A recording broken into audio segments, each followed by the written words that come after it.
Olá, pessoal. Como é que estamos? Por aqui, estamos indo. Bom, pessoal, hoje eu quero apresentar então a pesquisa científica que eu concluí, né? Intitulada Da Igualdade Constitucional à Justiça Pedagógica, Educação Antirracista e Mediações Digitais na Escola Brasileira. Atualmente, então, né, como eu já tinha dito num outro vídeo, ela está submetida para avaliação lá na Universidade Federal do Acre. Bom, pessoal, a ideia central desse artigo surgiu de uma pergunta muito simples, né? Se a Constituição Federal de 1988 garante, lá no seu artigo 5º, inciso 6º, a igualdade, né, para todos, ah, por que ainda então convivemos com tantas desigualdades dentro da educação brasileira? Eu mencionei o artigo 5º, inciso 6º, porque lá no inciso 6º diz, né, que a liberdade de crença e de consciência para todos, né? E muito se fala da liberdade de crença, né, a laicidade do Estado, né, mas pouco se aprofunda, então, na liberdade de consciência. Veja, né? Foi aí que me despertou, então, essa vontade de desbravar, né, o porquê que nós temos, então, essas desigualdades, né, dentro da educação brasileira. Se a liberdade de consciência é um direito constitucional, aprisiona-se a nossa consciência no momento, então, que nós somos invisibilizados, né, de alguma maneira, né, ou de várias maneiras. Então, outro aspecto aqui, né, dentro desse estudo, é que quando a gente fala em ações afirmativas, né, normalmente a gente pensa em cotas e políticas de acesso, né? Elas são extremamente importantes, né? Mas aqui dentro desse artigo, eu proponho ir além desta, desta visão, né? O acesso é o primeiro passo. A gente precisa garantir que a permanência, o currículo, a avaliação e até as tecnologias utilizadas aí nas escolas, né? Também promovam justiça. Então, pessoal, ao longo dessa pesquisa, ah, em carga horária, já me perdi. Em quantas horas eu me debrucei, né, para chegar a essa conclusão. Mas eu posso dizer, né, que dentro dessa pesquisa eu demonstro, né, está demonstrado que muitas desigualdades continuam sendo reproduzidas dentro do próprio sistema educacional. Gente, isso acontece por meio do currículo, da seleção dos conteúdos, né? E mais recentemente, veja, né, pelas plataformas digitais e pelos algoritmos que organizam esse conhecimento, né? Então a tecnologia não é totalmente neutra. Nós sabemos disso.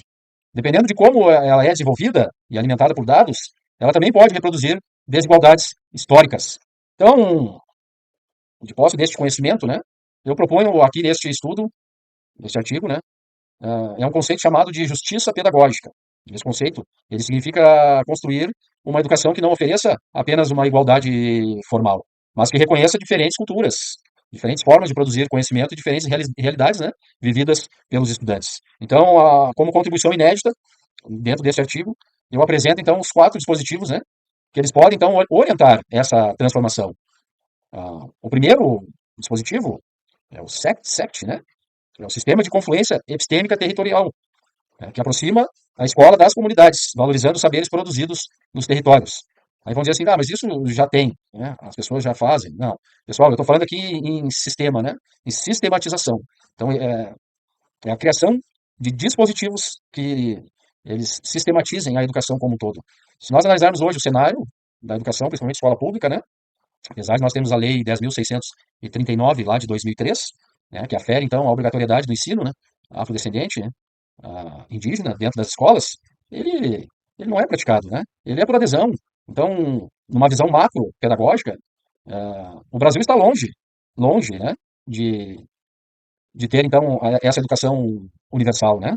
Por isso que eu trago essa proposta de sistematizar, levarmos, então, esses dispositivos para dentro da estrutura, da arquitetura pedagógica brasileira, né? Para que se torne, então, obrigatório em todas as escolas, acoplando todas as leis, né, normas e diretrizes que nós já temos. Esse é um avanço muito importante. Por isso a importância, né, desse estudo aqui, ele ir para frente, né?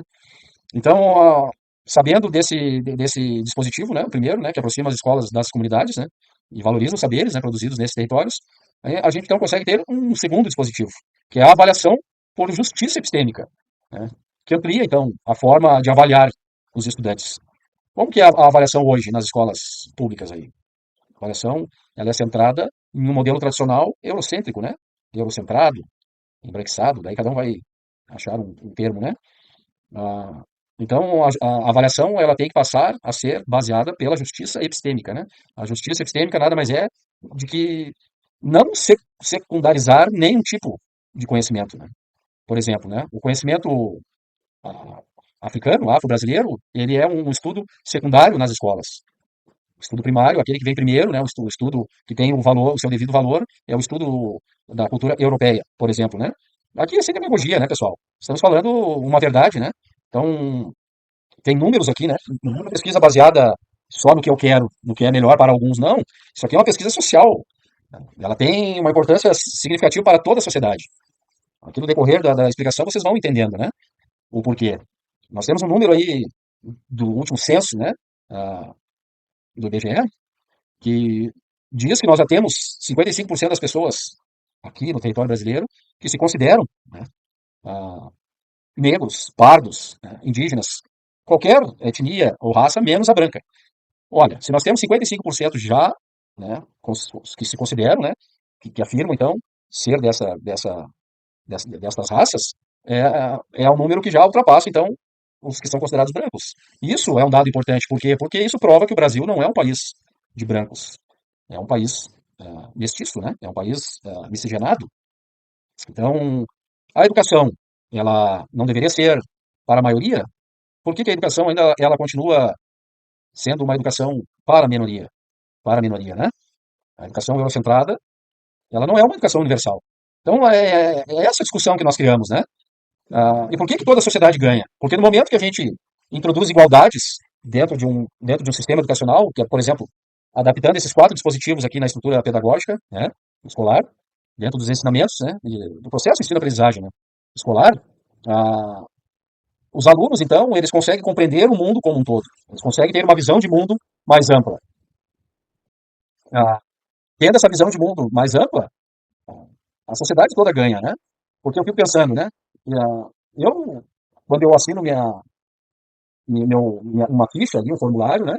E me perguntam qual é a minha raça, eu coloco raça branca, né? Apesar de ter descendência africana, né? Afro-brasileira no meu sangue. Mas eu tenho que pôr, então, branco, né? Ah, e qual é o interesse do branco nisso? Eu quero essa educação para o meu filho, por exemplo. Meu filho tem 8 anos e eu quero essa educação universal, essa, essa justiça epistêmica alcance também meu filho.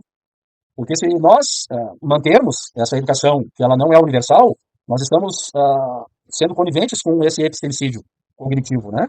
Se nós, educadores, ensinamos de uma forma limitada, nós estamos matando, né? Essa é a palavra correta, né? Estamos matando a oportunidade de um aprendizado mais significativo, né? Mais completo, um aprendizado ideal. Então está na hora, mais do que na hora, né? Por isso que eu fico pensando, né? Nós temos uma lei com mais de 20 anos que ela tem dificuldade em ser aferida, né? E outra, quem não cumpre essa lei está sendo punido, a escola que não pratica os ensinamentos afrodescendentes e indígenas sofre algum tipo de punição. Então, nós temos uma lei que ela só tem validade para realmente quem se importa, né? Mas continuando aqui, pessoal, o terceiro dispositivo, tá, é um laboratório de descolonização curricular. Laboratório permanente. Para que esse laboratório? Para revisar os materiais didáticos, os currículos, né, a modo de garantir maior diversidade dos autores, de perspectivas e de referências culturais. No quarto dispositivo, é o Observatório Escolar da Justiça Algorítmica. Para que esse observatório? Esse laboratório, pessoal, ele propõe analisar as plataformas digitais, os sistemas de inteligência artificial que são utilizados na educação, buscando identificar possíveis vieses, né, e promover maior transparência. Este é o objetivo deste observatório escolar. Mas aqui, pessoal, talvez a principal contribuição desse trabalho pode ser outra. Então, eu acredito que essas propostas elas podem servir de base para que se construa novas diretrizes nacionais capazes de qualificar as ações afirmativas dentro das políticas aqui do Brasil.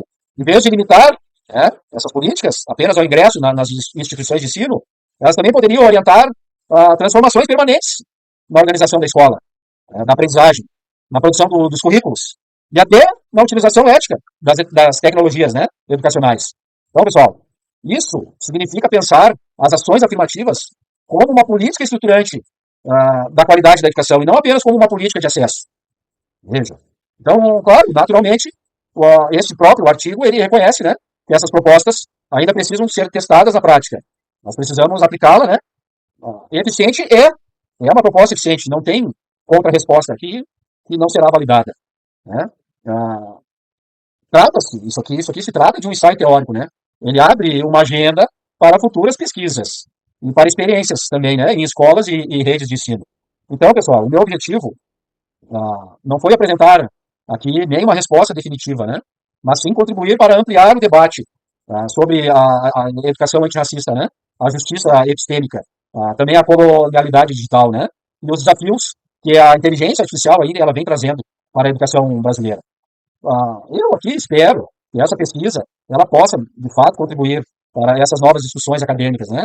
E também para a formulação de políticas públicas que fortaleçam uma educação mais democrática, inclusiva e comprometida com a justiça social. Pessoal, se você gostou desse tema, deixe um comentário aí, vamos debater. Eu quero saber a sua opinião. Você acredita que as ações afirmativas precisam evoluir para além das políticas de acesso e passar a transformar também o currículo, a avaliação e o uso da inteligência artificial na educação? Responda. Muito obrigado, pessoal, por assistir até aqui. Até o próximo vídeo.